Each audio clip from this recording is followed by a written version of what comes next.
The night my son asked me not to call the police, I thought he was joking. He was standing in our driveway, hands shaking, eyes swollen like he hadn't slept in days. The porch light flickered above him, casting shadows across his face, shadows that made him look like a stranger. "Promise you won't call the police," he said. I remember laughing, a nervous, confused laugh. Why would I need to call the police? He didn't answer. He just pointed toward the car. And when I looked inside, I couldn't move. There was someone in the back seat, not moving, not speaking, just there. And in that moment, I realized something had gone terribly, irreversibly wrong. Welcome to my YouTube channel. This is my story of betrayal. And if you've ever trusted the wrong person, hit that subscribe button because you are not alone. Here is how it happened. I was reading comments on my YouTube videos the other day, and I realized I wasn't the only one who missed the signs, the only one who defended someone blindly, the only one who thought, not my child, not my family. But it was my child, and it was my family, and everything I believed about loyalty cracked that night. My son, Daniel, had always been the quiet one. Even as a little boy, he carried emotions like secrets. He didn't throw tantrums, he didn't slam doors. He would just withdraw, sit in his room, stare at the ceiling, think. I used to tell people he's just deep, he feels things more than other kids. Now I wonder if that was the first lie I told myself. When he turned 17, something shifted, subtle at first. He started going out more, new friends, new habits. He changed his password on his phone, started sleeping with it under his pillow. I asked questions.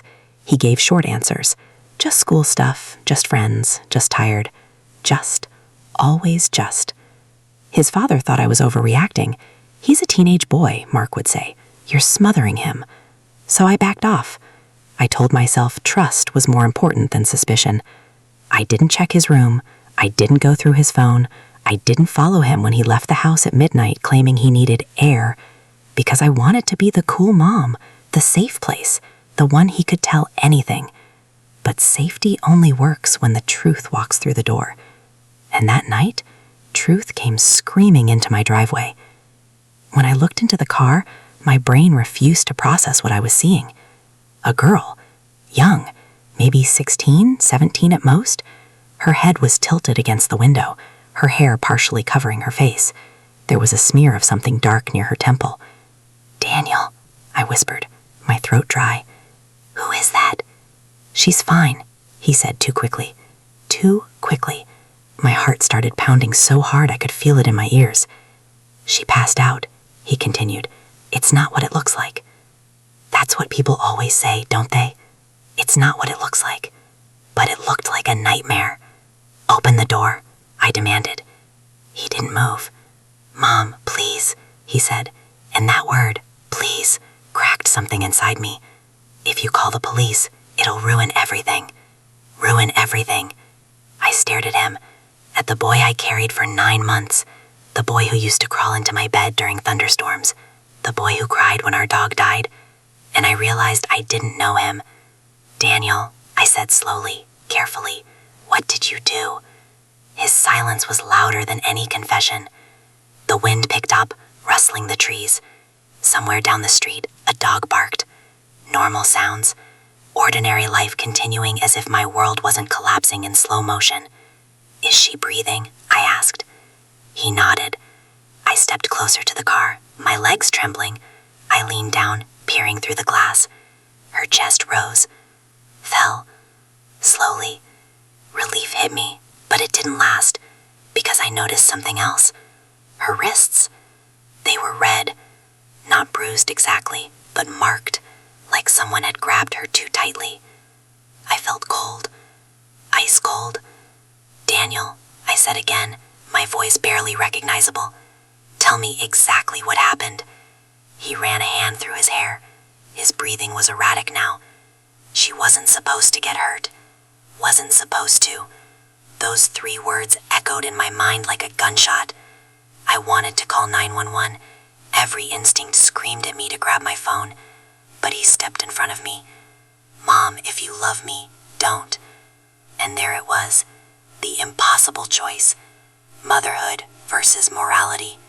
Protection versus justice.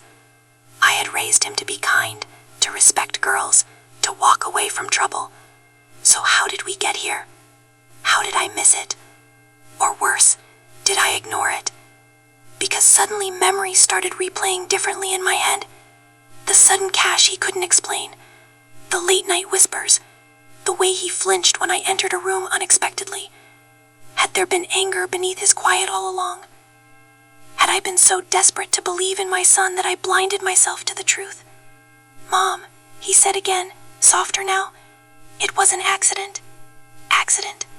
Another word people hide behind. I reached for the car door. This time, he didn't stop me. My hands were shaking so badly I could barely pull the handle. The door creaked open. The girl shifted slightly, letting out a faint sound. Alive, thank God, but unconscious and vulnerable, and in my son's backseat. I turned to him. "You have 10 seconds, I said. "Tell me everything." He looked at me, and for the first time that night I saw fear. Not fear of the police, not fear of consequences, fear of the truth coming out. And when he finally opened his mouth to speak, what he said made my knees buckle. Daniel's lips trembled before the words came out. She wasn't supposed to be there. I stared at him, my mind scrambling to catch up. What does that even mean? He swallowed hard. The party wasn't supposed to have her there. A party? Of course. I felt anger spike through the fear. "You told me you were studying at Liam's house." "I was going to," he snapped, then immediately softened. "I mean, that was the plan." The plan. Every disaster begins with one. He started talking fast, too fast, words tumbling over each other like they were trying to outrun something. "There was this party out near the quarry, just some people from school, seniors mostly. I wasn't even going to stay long." But he did. Of course he did. "There was drinking," he continued. "Not mine. I didn't drink, I swear." I didn't respond, because this wasn't about alcohol. It was about the girl in his back seat. "She showed up with some older guys," he said. "College guys. I didn't even know her name at first." "Then how did she end up in your car?"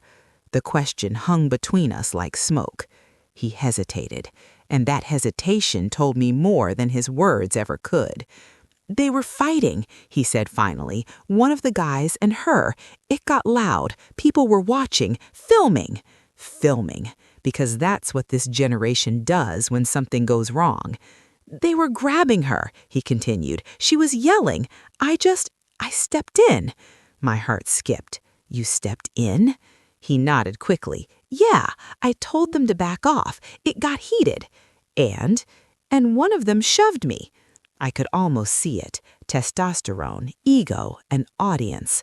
Boys performing masculinity like it's a sport.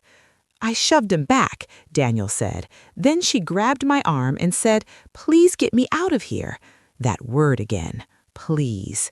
"She got in my car," he said. "I just wanted to drive her home." That part sounded reasonable. Almost heroic. Almost. "So what happened between the party and here?" I asked carefully. His face changed. The confidence in his story began to crack. "She started crying, like really crying. She said she didn't want to go home, that her parents would freak out." "So you didn't take her home?" He shook his head. "She said just drive, so I drove." My chest tightened. "Where?" "Nowhere, just around." There's something terrifying about nowhere. It means no witnesses, no timeline, no accountability. "She calmed down for a bit. Then she started arguing with me." "About what?" "She thought I was judging her for drinking, for being there." "Were you?" He didn't answer, and silence is often an answer. "I told her I wasn't like those guys," he said defensively. "I was trying to help." But she said I was the same." The air between us grew heavy. And that made you angry. His jaw tightened. I wasn't angry. Daniel. His voice rose. I wasn't angry. The shout startled both of us, and in that moment I saw something I hadn't seen before. Not fear, not confusion, but pride. Wounded pride. She tried to get out of the car while it was still moving, he said, breathing hard. I grabbed her wrist so she wouldn't fall. My stomach dropped. You grabbed her. Yes, but you left marks. I didn't mean to. The defensiveness cracked into panic. She started screaming, saying I was kidnapping her. I pulled over immediately. Where? By the old warehouse road. An isolated stretch, barely any streetlights, no houses for miles. Of course. She calmed down for a bit, then she started arguing with me. About what? She thought I was judging her for drinking, for being there. Were you? He didn't answer, and silence is often an answer. I told her I wasn't like those guys, he said defensively. I was trying to help. But she said I was the same. The air between us grew heavy. And that made you angry. His jaw tightened. I wasn't angry. Daniel. His voice rose. I wasn't angry. The shout startled both of us, and in that moment I saw something I hadn't seen before. Not fear, not confusion, but pride. Wounded pride. She tried to get out of the car while it was still moving, he said, breathing hard. I grabbed her wrist so she wouldn't fall. My stomach dropped. You grabbed her. Yes, but you left marks. I didn't mean to.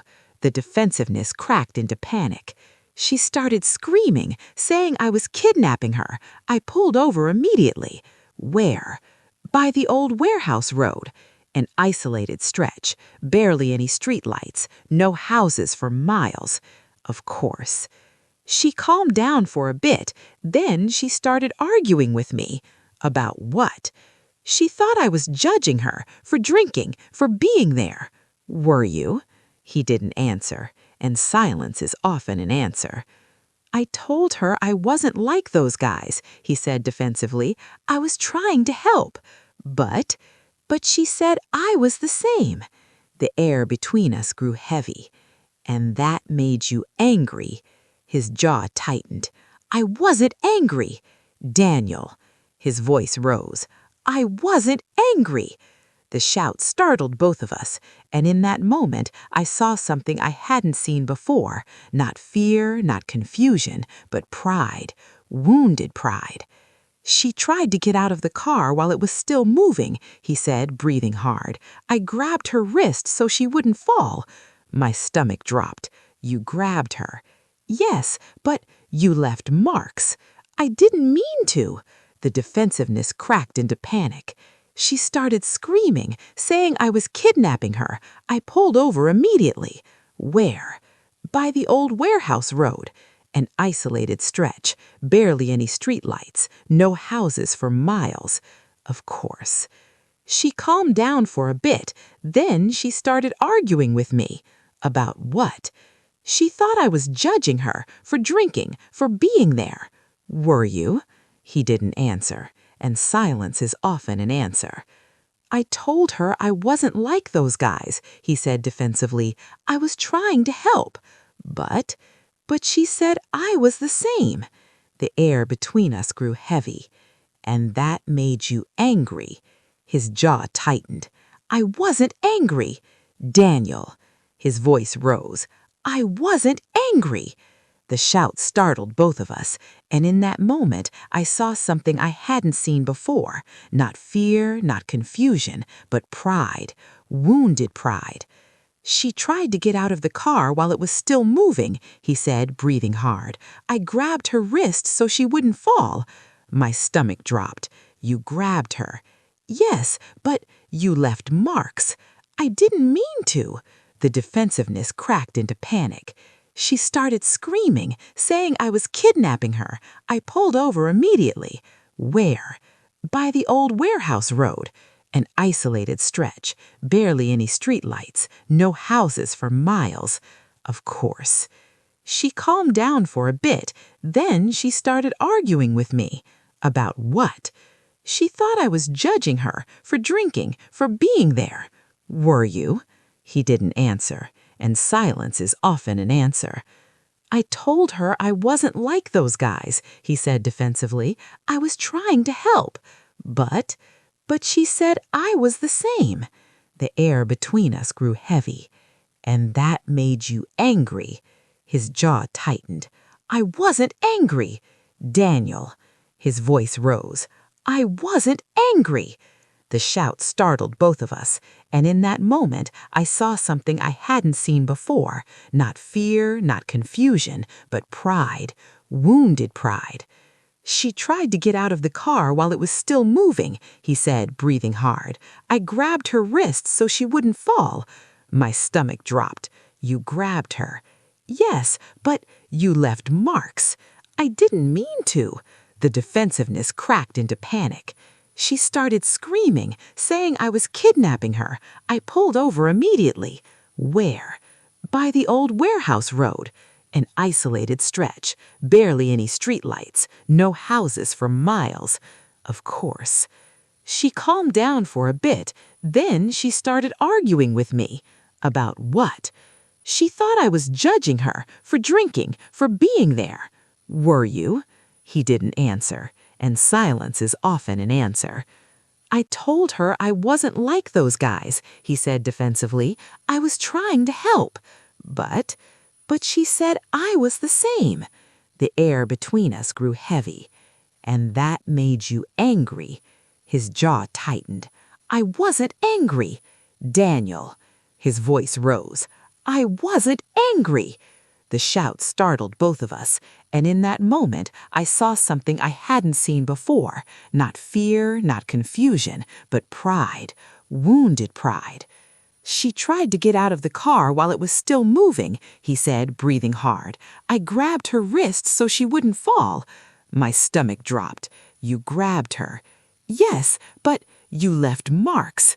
I didn't mean to. The defensiveness cracked into panic. She started screaming, saying I was kidnapping her. I pulled. The three young men moved like a storm, loud, aggressive, certain. One of them, tall, broad shoulders, varsity jacket, pointed straight at Daniel. That's him. 2 words. And just like that, my son went from worried teenager to suspect. The police officer shifted instantly, stepping between the groups. Everyone calm down, one officer ordered. But the tallest guy wasn't calming down. He kidnapped her, he shouted. We've been looking everywhere.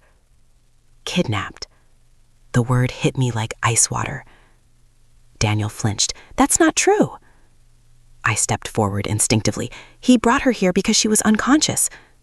She wasn't unconscious when he took her, the second guy snapped. She was fine at the party. The party. That word again. One officer turned to Daniel. Son, we're going to need you to step aside. I felt my chest tighten. This was happening too fast. The paramedics were checking the girl's pupils now. Flashlight, gentle voice. Can you hear me? No response. They loaded her onto a stretcher. As they lifted her, her head shifted again, and I saw the bruise more clearly. Dark purple along her jawline. Older than tonight. One of the paramedics noticed it too. I saw the look they exchanged. This wasn't just about a fall. The tall boy in the varsity jacket tried to push past the officer. Where are you taking her? To County General, the paramedic replied firmly. I'm going with her, he insisted. You can follow in your vehicle, the officer said, but you need to answer a few questions first. The boy's jaw tightened. For the first time, I saw something flicker across his face. Not anger. Fear. Daniel stood frozen near the mailbox. A police officer approached him calmly. Tell me your name. Daniel Carter. Age? 17. Do you understand why these young men are accusing you? Daniel swallowed. They're lying. The officer nodded slowly. Then tell me your version. I watched my son's shoulders rise and fall as he breathed. This was it. The moment where truth either saves you or buries you. He told the same story he told me. The fight, the plea for help, the drive, the fall. The officer listened without interrupting. Then he turned to the three boys. Your turn. The tall one spoke first. She's my girlfriend, he said. We had a small argument, nothing serious. Small argument. The second guy chimed in. She was drunk. He took advantage of that. I did not, Daniel shot back. Quiet, the officer warned. The third boy, quieter than the others, shifted uncomfortably. She didn't want to leave with him, he muttered. Daniel stared at him. You know that's not true. The boy wouldn't meet his eyes. My mind was racing. Girlfriend. Argument. Bruise. Something didn't fit. She asked for help, Daniel said again, more urgently now. She grabbed my arm. The tall boy scoffed. Yeah, because you wouldn't stop bothering her. That's not what happened. The officer raised a hand. Enough. He looked at Daniel. Did you touch her? Daniel hesitated, just for a second. Yes, he admitted, when she tried to get out of the car. The tall boy pounced on that. See? But only to stop her from falling, Daniel added quickly. The officer's expression remained unreadable. Another cruiser pulled up. This one carried a woman in plain clothes. Detective Ramirez. I didn't know her name yet, but I would soon. She stepped out, took one look at the scene, and assessed everything in seconds. Ambulance leaving. 3 angry boys. 1 shaken teenager. A mother standing between loyalty and horror. She approached me first. You made the call. Yes. Good. Just 1 word, but it steadied me. She then turned to Daniel. Walk me through it, she said calmly. Her tone was different from the others, less accusatory, more analytical. Daniel repeated his story again, this time slower. When he got to the part about the fall, his voice cracked. She hit her head, he whispered. Detective Ramirez studied him closely. Did anyone else touch her? The question hung in the air. The 3 boys stiffened. Daniel blinked. Not after she got in my car. Before that. Daniel hesitated. Yes, he said quietly. They were grabbing her. All 3 boys started protesting at once. That's a lie. She was fine. She wasn't hurt. Detective Ramirez held up a hand. Funny, she said coolly, because she has bruising that looks older than tonight. Silence. Sharp and immediate. The tall boy's face went pale. My heart pounded. This wasn't just about my son anymore. This was about her. About what happened before he ever drove away. Whose party was it? The detective asked. The third boy finally spoke clearly. Liam's. Daniel looked stunned. You said it was just seniors, he whispered. The tall boy glared at him. Shut up. Something shifted in the energy. The confidence the boys arrived with began to crack. Detective Ramirez stepped closer to the tall one. You said she's your girlfriend? Yes. How long? 6 months. And you've never seen that bruise before? He hesitated. Too long. That's what I thought, she said quietly. An officer approached and whispered something to her. She nodded. Then she looked at Daniel. Son, for now, you're not under arrest. The words made my knees weak with relief. But, she continued, you are part of an active investigation. You'll need to come to the station with your mother to give a formal statement. Daniel nodded shakily. The tall boy exploded. What about him? He took her. We'll be speaking to you as well, she replied evenly. All of you. As the ambulance lights disappeared down the street, I felt the weight of what had begun. This wasn't over. Not even close. The neighbors were watching from their windows now, whispers spreading like wildfire. I could already imagine the headlines in their minds. Local boy accused. Kidnapping. Assault. Even if he was innocent, reputation doesn't wait for verdicts.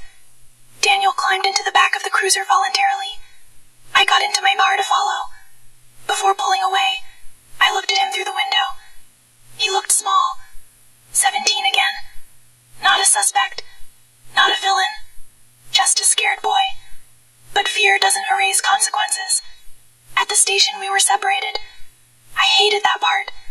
Sitting alone in a sterile waiting room, staring at a clock that ticked too loudly. I replayed everything. Every conversation. Every warning sign. Had I missed something darker? Or had my son walked into something bigger than he understood? After what felt like hours, Detective Ramirez came out. She's awake.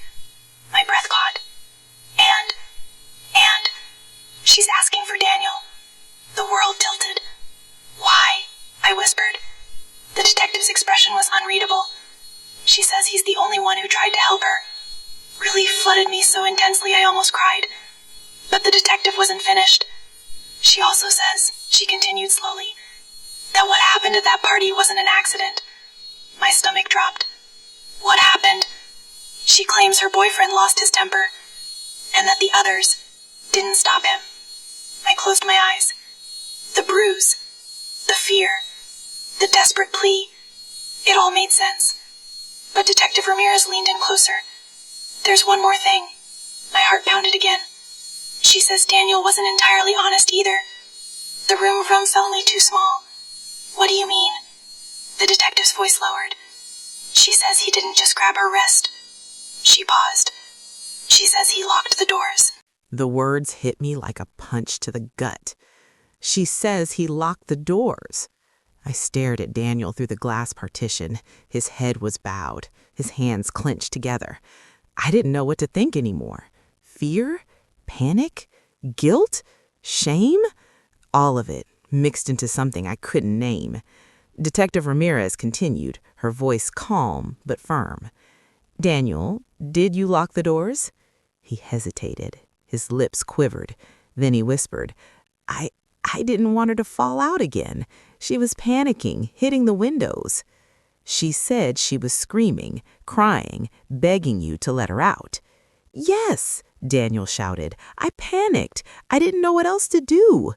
Detective Ramirez didn't flinch. She simply nodded, as if weighing the truth in every word.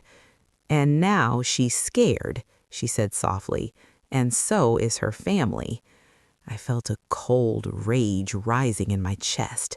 My son's panic had put her life, someone else's life, at risk. Yet at the same time, my heart ached for him too.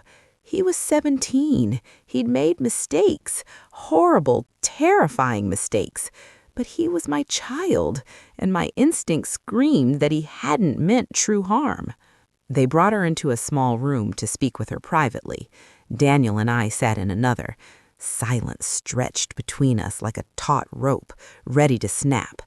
I didn't know how to start. My voice broke the silence. Daniel, you need to tell me everything, every single detail. No more hiding. He swallowed, his Adam's apple bobbing nervously. I didn't want her to scare her. I didn't want anyone to think I was like those guys at the party. You scared her, I said softly, trying to keep my anger contained. By locking the doors, by panicking, by thinking you could handle this alone. I know, his voice cracked. I know, Mom. I didn't know what else to do. She was yelling at me, hitting the windows, crying. I panicked. I closed my eyes. I wanted to scream at him, but I also wanted to hold him. Conflicting emotions tore me apart. Detective Ramirez returned. Her expression was serious, but not accusing. She's awake. She wants to see her parents, and she also confirmed that Daniel tried to protect her. I exhaled a shaky breath, relief flooding through me, but Detective Ramirez wasn't finished. There's more, she said. The detective handed me a small notebook. Inside were statements the girl had written. I read the words, my chest tightening with every line. She says the party, it wasn't safe. There were older boys, drinking, pushing people around. I tried to leave, but they blocked me. I was scared. I was panicking. Daniel was the only one who tried to help me. He didn't hurt me on purpose. He made mistakes, but he didn't mean harm. I felt tears prick at my eyes, relief, but it was fleeting. Detective Ramirez added. She also mentioned that some of the bruising isn't from tonight. She's been dealing with abuse. This changes the investigation. Abuse.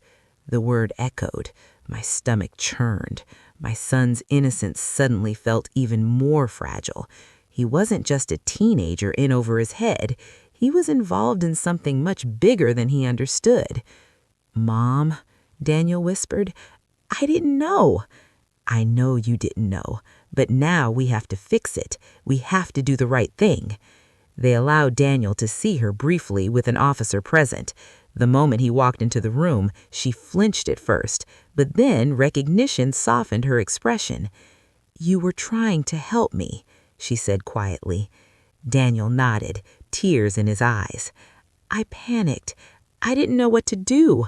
I didn't want to hurt you." Her hand brushed against his, a fragile gesture of understanding. And in that moment, I realized something terrifying. While some damage could be undone, the trust between them and the trust between my son and the world was fragile, almost shattered. Afterwards, Detective Ramirez took us aside. "We're going to need statements from everyone at the party, including the boys who were involved. The investigation is ongoing. We have to understand exactly what happened before you drove her away." Daniel looked at me, his eyes wide. "Mom, they're going to think I'm guilty anyway." I took his hand. "They might," I said, "but truth matters. That's all we have, and we'll tell the truth. Every detail, no hiding." The detective nodded approvingly. "That's the right approach." Over the next hours, the story unraveled slowly. Friends who had been at the party confirmed alcohol was involved. Older boys had pressured younger teens. Witnesses admitted to seeing arguments escalate. And then the bruise, the one on the girl's jaw, led to another revelation. She had been pushed during a previous encounter with one of the older boys. Daniel had only been trying to protect her from the rest that night. The relief that should have been overwhelming was mixed with guilt. How many signs had I ignored? How many times had I looked the other way when he started sneaking out, when he came home late or changed his routines? The cracks in my trust as a mother were staring me in the face. Daniel sat quietly beside me, finally released from the initial police questioning. "I never wanted this," he said softly. "I know," I said, my voice breaking. "I know you didn't know, but now we have to fix it. We have to do the right thing." They allowed Daniel to see her briefly, with an officer present. The moment he walked into the room, she flinched at first, but then recognition softened her expression. "You were trying to help me," she said quietly. Daniel nodded, tears in his eyes. "I panicked. I didn't know what to do. I didn't want to hurt you." Her hand brushed against his, a fragile gesture of understanding. And in that moment, I realized something terrifying. While some damage could be undone, the trust between them and the trust between my son and the world was fragile, almost shattered. Afterwards, Detective Ramirez took us aside. "We're going to need statements from everyone at the party, including the boys who were involved. The investigation is ongoing. We have to understand exactly what happened before you drove her away." Daniel looked at me, his eyes wide. "Mom, they're going to think I'm guilty anyway." I took his hand. "They might," I said, "but truth matters. That's all we have, and we'll tell the truth. Every detail, no hiding." The detective nodded approvingly. "That's the right approach." Over the next hours, the story unraveled slowly. Friends who had been at the party confirmed alcohol was involved. Older boys had pressured younger teens. Witnesses admitted to seeing arguments escalate. And then the bruise, the one on the girl's jaw, led to another revelation. She had been pushed during a previous encounter with one of the older boys. Daniel had only been trying to protect her from the rest that night. The relief that should have been overwhelming was mixed with guilt. How many signs had I ignored? How many times had I looked the other way when he started sneaking out, when he came home late or changed his routines? The cracks in my trust as a mother were staring me in the face. Daniel sat quietly beside me, finally released from the initial police questioning. "I never wanted this," he said softly. "I know," I said, my voice breaking. "I know you didn't know, but now we have to fix it. We have to do the right thing."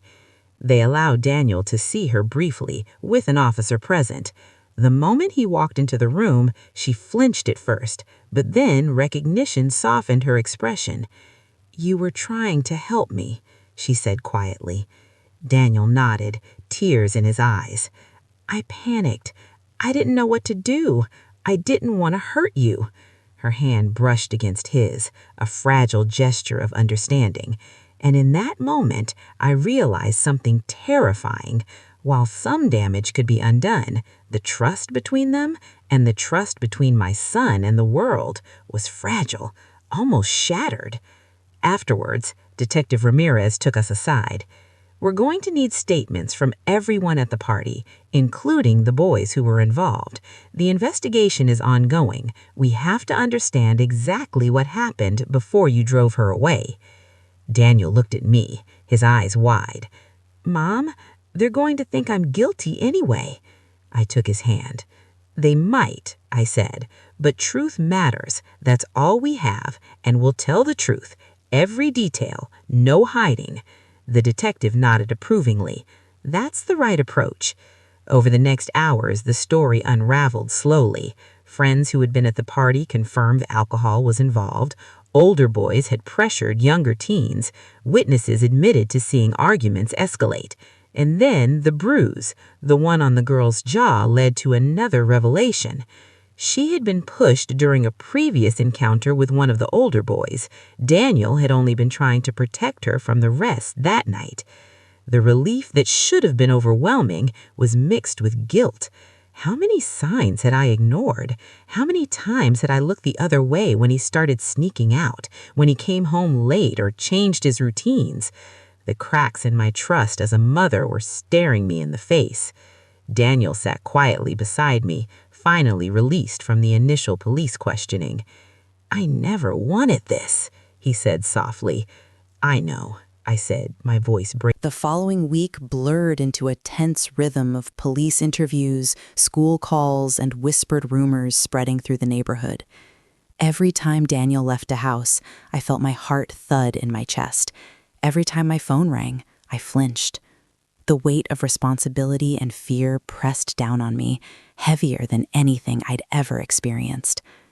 Even with Detective Ramirez's guidance, the scrutiny never let up. "You have to be careful," she warned me during one of our conversations. "Social media doesn't forget. The internet will twist this story in ways you can't control."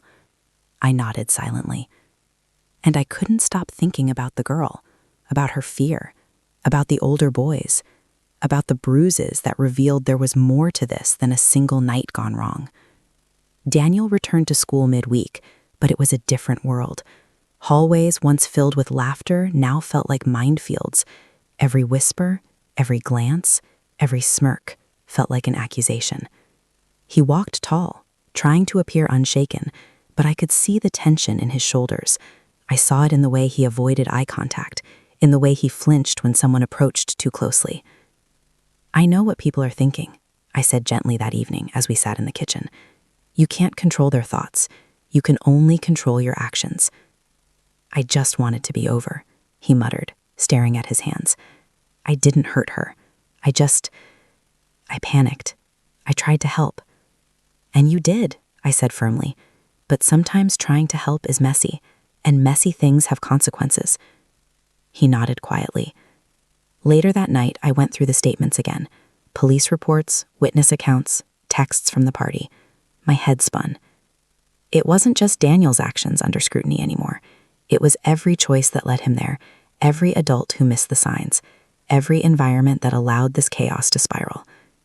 I realized how thin the line is between protection and neglect, between childhood and the adult world, between safety and danger.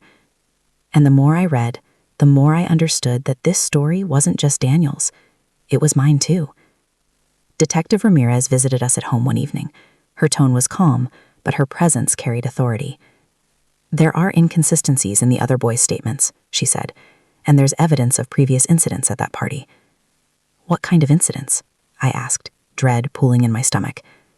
Physical intimidation, threats, alcohol. Witnesses say the girl tried to leave several times before the confrontation with Daniel. I felt bile rise in my throat. And the bruise? I asked softly. Ramirez nodded. Confirmed. She's experienced physical abuse before tonight. This isn't isolated. The investigation is now widening. I glanced at Daniel. His jaw was tight, his fists clenched. The panic I had seen in him the night of the incident returned in miniature, a shadow over his teenagered features. I don't want to go to jail, Mom, he whispered, voice trembling. You're not going to, I said firmly, but you need to face this honestly, and we'll face it together. The next day brought more tension. The school principal called. Daniel had been removed from his classes temporarily for safety reasons. Gossip was already circulating online. People were making assumptions, sharing rumors. Texts circulated that painted Daniel as a villain, though nothing had been confirmed. He came home that afternoon, shoulders slumped. I hate it, he muttered. I didn't do anything wrong, and yet everyone looks at me like I did. You're 17, I said. This world is brutal. People see the surface, not the story behind it. But we know the truth. He sighed. It doesn't feel like enough. I know, I admitted. But right now, the truth is the only shield you have. That evening, Detective Ramirez called again. We've interviewed the other boys. There's evidence that they were involved in coercing the girl. She's confirmed details that align with Daniel's account. We're going to need statements from all witnesses and surveillance footage from the area. I nodded silently, absorbing the words. Relief, yes, but it was tempered with a gnawing anxiety. The investigation was far from over, and for Daniel, every moment brought risk. He came into the living room later, looking pale and exhausted. Mom, he said quietly, I keep thinking about that night, about her, about what could have happened. I can't stop replaying it. I know, I said softly, and you won't, but you can learn from it. You can grow from it, and you can start to understand responsibility and what it truly means to protect someone. He sat down beside me, head in his hands. I'm scared, he admitted. I don't want this to define me forever. It won't, I said. Not if you continue to be honest. Not if you continue to make the right choices from here on out. The days that followed were a blur of paperwork, phone calls, and interviews. The girl's parents were cooperative, but understandably furious. The boys who had pressured her were finally being questioned thoroughly. Each witness added a piece to the puzzle, revealing a night far more dangerous than Daniel could have anticipated. At home, Daniel and I spoke openly every evening, about mistakes, about fear, about trust, about the consequences of action and inaction. And slowly, we both began to understand something vital, that mistakes, even terrifying ones, do not define a person. Choices made after those mistakes do. Then one afternoon, an email from Detective Ramirez changed everything. Evidence confirmed that the bruises were pre-existing. Daniel acted to protect her from further harm. The other boys are being charged with assault and endangerment. Your son is not facing criminal charges at this time. Continue to be available for follow-up statements. Relief crashed into me like a tidal wave. I felt tears streaming down my face. Daniel, sitting nearby, stared at me, stunned. We did it, I whispered. He shook his head. No, Mom. I panicked. I made mistakes. Yes, I said gently, but you also did what was right when it mattered most, and that counts for something. Despite the reprieve, the experience left scars. Daniel had seen the worst of the world in those few hours. He had faced fear, judgment, and his own panic. And I had seen how fragile trust could be, not just between a parent and child, but between human beings in general. We spent long nights talking, dissecting every moment. And I realized something essential, that honesty, empathy, and courage are tested in crises, not in calm moments. And my son had survived his test. But surviving wasn't enough. We needed to grow, to learn, to rebuild. A week later, Daniel returned to school, slowly, cautiously. Some friends welcomed him back, others whispered. The gossip hadn't died, but he carried himself differently. More aware, more responsible. And I carried him differently too. My eyes were open now. No more blind trust, no more ignoring signs. I had seen the consequences of silence, of hesitation, of believing that love alone could protect someone from mistakes. The girl eventually returned to school as well, accompanied by her parents. Her presence was a reminder of fragility and resilience. We didn't speak much, but the nods and small gestures conveyed gratitude, understanding, and an acknowledgement of the chaos that had brought us together. Daniel learned to apologize not just with words, but with actions. He volunteered for community programs, helped younger students navigate challenges, and spoke honestly about fear and responsibility when asked. It wasn't redemption, not yet, but it was a start. At night, after everyone was asleep, I would sit in Daniel's room and reflect. The driveway, the car, the cut, the bruises, the pleading eyes, the panic, the police, the whispering neighbors, the social media rumors. And I realized this truth. Life does not wait for perfect understanding. It arrives messy, terrifying, complicated, and the way we respond determines the people we become. I thought about that night constantly. The fear, the panic, the instinct to protect, the lesson about honesty, the fragile balance between right and wrong. And I understood finally that parenthood isn't about controlling the outcomes. It's about guiding, supporting, and confronting the consequences alongside your child. And yet, even as I felt the relief settle, I couldn't shake a lingering unease, because some questions remained unanswered. Some dangers still lurked, and the shadow of that night, the terror, the mistakes, the near tragedy, had changed us forever. The weeks after the incident were a strange mix of relief, tension, and exhaustion. The immediate danger had passed, the girl was safe, and Daniel wasn't facing criminal charges, but the emotional aftermath lingered like a heavy fog. Every sound at night, every unexpected knock at the door, every phone notification made my heart skip a beat. Daniel returned to school fully, but the environment had changed. He had friends, yes, but whispers followed him in hallways, eyes lingered a little too long, and social media carried rumors that would take months, maybe years, to fade. I tried to shield him from the worst of it, but I couldn't hide everything. "Mom," he said one evening, voice tight as we sat on the porch, "I feel like everyone thinks I'm a monster." "You're not," I said softly. "You made a mistake. You panicked, but you also did the right thing when it mattered. That counts." He shook his head, frustration and guilt mixing in his expression. "It doesn't feel like it. People remember what they think they saw, not the truth." And he was right. Detective Ramirez continued to check in. Her professionalism was a calm anger through the chaos. She had obtained surveillance footage near the party location that finally corroborated Daniel's story. The older boys were aggressive, coercive, and the girl had been visibly terrified before he intervened. "Daniel," she said one afternoon at the station, "the evidence supports that you acted to protect her, but you need to be honest about every moment. The truth is your strongest defense." Daniel nodded, exhausted but resolute. I watched him and felt a mixture of pride and heartbreak. Pride for his courage, heartbreak for the trauma he had endured. Despite the validation, I noticed a change in him, a quiet weight he carried that hadn't been there before. Even at home, he avoided being alone in rooms. He flinched at loud voices. He paused whenever he passed a mirror, studying his reflection as if trying to recognize the boy he used to be. "Mom," he admitted one night, "I keep replaying it in my head. The screaming, the crying, her wrist, the blood. What if I had done more or less?" "You did what you could in the moment," I said gently. "Sometimes being human means making imperfect decisions, but you acted, you helped." He nodded, but the guilt lingered like a shadow. At school, the rumor mill continued, though Detective Ramirez had advised his teachers and the principal to protect him from harassment. Still, whispers, sideways glances, and judgmental stares were impossible to avoid. One morning, a message appeared on his locker: "Kidnapper." I called the school immediately. Security was increased, counseling offered, but Daniel knew the truth. He also knew that truth alone couldn't erase fear or gossip. "People will always judge," I told him later. "Your job is to live honestly, not to fix how they see you." He tried to accept it, but I could see the internal struggle. The boy who once feared minor confrontation was now grappling with adult-level judgment and consequence. Meanwhile, the girl's parents had begun seeking therapy for her trauma. They were gracious, but the tension remained. Occasional meetings were arranged with all parties, mediated by Detective Ramirez. I remember sitting in one such meeting, watching my son and her parents exchange cautious words, learning slowly how to rebuild trust. "I know you didn't mean harm," finally Daniel said, "but you need to understand how this looked to us." Daniel nodded, voice low but sincere. I panicked. I tried to help. I know it wasn't perfect. I know I made mistakes." Her mother added, "We want to make sure no one gets hurt again, and that means accountability. That means honesty. That means understanding consequences." Daniel nodded again.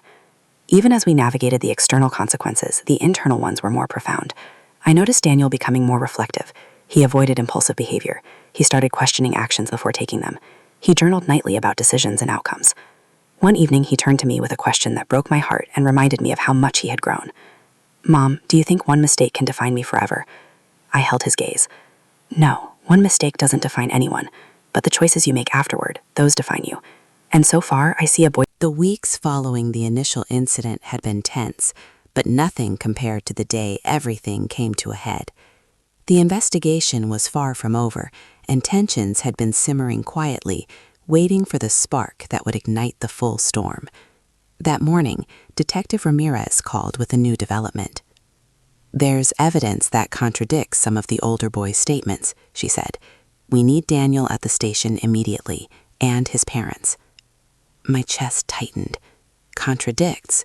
In what way? "They were caught on surveillance entering a restricted area near the quarry. It matches the time frame they claim to be elsewhere. We need a full statement, and we need it today." Daniel and I exchanged a glance. His jaw tightened. Fear, exhaustion, and determination all fighting inside him. "Okay," I said. "Let's go." At the station, the air was thick with tension. The other boys were present, their parents beside them, and Detective Ramirez motioned us into a conference room. Cameras, officers, and paperwork made the space feel suffocating. "Everyone stay calm," Ramirez instructed. "We're here to establish the truth, nothing more, nothing less." The older boys exchanged smirks, like they thought they could intimidate Daniel into silence. I felt a surge of protectiveness. He was small in the room, but his courage shone through his posture. "Daniel," Ramirez said, "tell us everything again, step by step." He took a deep breath, visibly shaking, and began. "I went to the party at Liam's house. It was mostly seniors. There was drinking, people pushing each other around. Then she showed up with older boys. She was scared. They were pressuring her. I tried to help. When she tried to leave, she panicked and hit her head on the car. I drove her to my house so she wouldn't be further hurt. I didn't lock her in to harm her. I panicked. I didn't know what else to do." Detective Ramirez nodded. "Good. Now the other boys, what were their roles?" The three older boys immediately started arguing, each blaming the others. Their stories were contradictory, their confidence faltering under the weight of evidence that had been quietly mounting against them. "Enough," Ramirez snapped. "We have surveillance footage, multiple witness statements, and a victim who is consistent in her account. Your stories are unraveling. Now be honest, or you will face the consequences for obstruction." The room went silent. Tension crackled like electricity in the air. Then the girl was brought in for the formal statement. She had been hesitant at first, but now, standing before us with her parents, she spoke with clarity and determination. "Daniel didn't hurt me," she said, her voice steady. "He was the only one trying to keep me safe. The others pressured me, pushed me, and hurt me before he even touched the car. I was scared of them, not him." My chest tightened. Relief flooded me, but it was tempered with anger at the cruelty and manipulation of the other boys. One of them, the tall boy in the varsity jacket, tried to interrupt. "That's not true." "Sit down," Ramirez said sharply. "Your accounts have been disproven. You are under investigation for assault and endangerment. This ends now." I could see the sudden shift, their confidence crumbling, their lies laid bare, the consequences looming like a storm about to break. Daniel turned to me, eyes wide. "Mom, is it really over?" I shook head slowly. "Not yet, but the truth is coming out. That's what matters. You told the truth. You did your part." Ramirez pulled me aside privately. "Your son is lucky. Most teenagers wouldn't have had the presence of mind to protect someone in that chaos. He could have panicked, run, or made things worse. But he acted. And now, with the evidence against the other boys, it's clear where responsibility lies." I nodded, but the tension didn't leave me. There was still the court proceedings to come, still the public attention, still the shadows of judgment from neighbors, classmates, and the wider community. Later, Daniel and I sat in the car outside the station. The sky was darkening, and the weight of the day pressed down on both of us. "Mom," he whispered, "I thought I was done with fear, but it's not gone. It's just different." I reached over and held his hand. Fear doesn't disappear. It changes shape. It teaches you, warns you, and if you listen, it helps you survive. That's what tonight was: survival, honesty, and courage. He nodded, but his tension in his shoulders didn't ease. I knew this storm had tested him in ways no teenager should face. Over the next days, the legal proceedings intensified. The older boy's parents arrived, lawyers in tow, their voices raised in outrage. The courtroom was packed, every seat filled with people eager to witness the outcome. Rumors and gossip had reached fever pitch outside the courthouse. Daniel sat quietly beside me. His eyes were fixed on the floor, but I could feel his heart pounding. Ramirez, ever vigilant, guided the process. She presented the evidence, Surveillance footage, witness statements, and the girls' consistent testimony. Every contradiction from the older boys was exposed, every lie revealed. "Young nun," she said sternly, addressing the 3 older boys, "your actions endangered someone's life. You failed to protect her when you had the chance, and now you must answer for it." Their parents tried to interrupt, but Ramirez's authority left no room for argument. The weight of responsibility landed squarely on them. Then came Daniel's turn. He stood, trembling, and told the story once more, step by step, without exaggeration or embellishment. The room was silent. His voice was steady, even under the weight of judgment. He recounted every decision, every panic, every moment he had acted to protect her. When he finished, Ramirez turned to the court. "The evidence confirms that Daniel's actions were protective, not malicious. He made mistakes, yes, but his intent was to prevent harm. This is not a case of criminal behavior on his part." A murmur ran through the room, relief mixed with disbelief. The judge nodded. "Daniel Carter, you are not guilty of any charges. Case dismissed. As for the other defendants, we will proceed based on the evidence presented." Outside the courthouse, reporters swarmed. Cameras flashed. Rumors still swirled. But Daniel and I held each other tight, feeling the release of tension that had been building for weeks. Later, at home, Daniel sat on his bed quietly. "Mom," he said, voice low, "I keep thinking about her, about what could have happened, about how close it was." "I know," I said, "and that's why you remember. That's why you grow. Fear teaches responsibility, panic teaches humility, and courage teaches resilience." He nodded, but his eyes distant but thoughtful. I don't want to forget, but I don't want it to haunt me either." "You won't," I said. "Not if you learn from it, not if you continue to act with honesty and care. That night was terrifying, but it also showed who you are." And I knew in that moment that the boy who had panicked in my driveway was no longer the same. He had faced fear, judgment, and chaos, and survived. But even as relief settled, a cold realization lingered. Life had a way of testing us repeatedly. Consequences never fully disappear. Rumors never fully vanish. And the memory of that night, the fear, the panic, the near tragedy, would always be a shadow behind us. Daniel was stronger now, wiser, more aware. But the true test would be how he moved forward, carrying the lessons, facing judgment, and growing into the man he was meant to become. Because the night had changed everything.